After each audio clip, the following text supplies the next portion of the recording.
Puspusan din ang naging paghahanda ng lokal na pamahalaan para sa banda. Kabilang sa kanilang tinututukan ay ang mga pangangailangan ng mga pamilyang ililikas. Narito ang espesyal na ulat ni Veronica Baluyot Jimenez.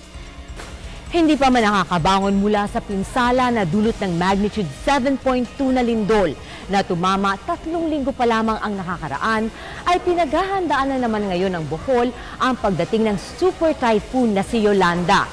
Puspusan na ang preparasyon ng Provincial Disaster Risk Reduction and Management Council at mga local government officials para tiyakin na matutugunan ang anumang pangangailangan sakaling manalasa ang bagyong Yolanda sa lalawigan.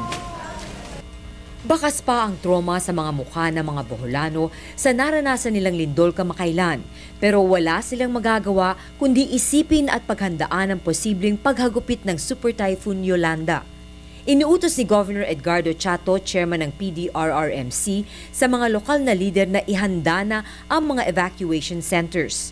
If you need canals, if you need drainage systems that has to be opened up because of the strong rains, everyone has to move towards that direction. If you need to relocate because there is no infra that can save a landslide or what, then maybe you still have to advise people to relocate.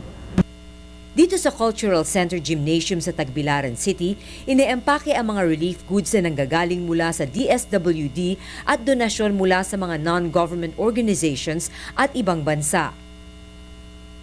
Ayon kay Tagbilaran City Mayor John Yap, pinahanda na niya ang kanilang mga rubber boats sakaling magkaroon ng matinding pagbaha sa lugar. Nagsasagawa na rin daw sila ng information dissemination para ipaalala sa mga tao ang kailangan nilang gawin bilang paghahanda.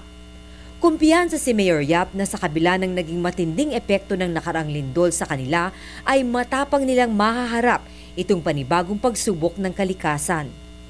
Kung nakaya natin yung 7.2 magnitude earthquake, wala na siguro tayong pupunta pa dito na hindi natin kakayanin. Dito sa bayan ng Maribohok, isa sa mga matinding sinalanta ng lindol, problema ang mga nakatira sa mga danger zones na patuloy na nagmamatigas laban sa paglikas.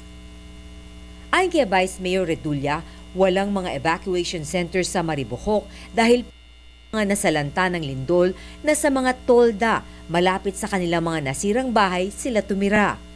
Bagamat inihahanda na ang ilang paaralan, simbahan at mga pamilihang bayan para magsilbing evacuation centers para sa mga typhoon victims, nakiusap ang Vice Mayor sa kanyang mga kababayan na kung maaari ay ampunin na muna ang mga walang maayos na tirahan hanggang makalipas ang super typhoon. Mag-accept naman sila ng mga kakilala o mga kamag-anak to stay for the night or for the next 2 nights para lang mapalipas natin itong bagyong ito. Mula sa Tagbilaran City, Bohol, ako si Veronica Baluyot Jimenez para sa Telebisyon ng Bayan.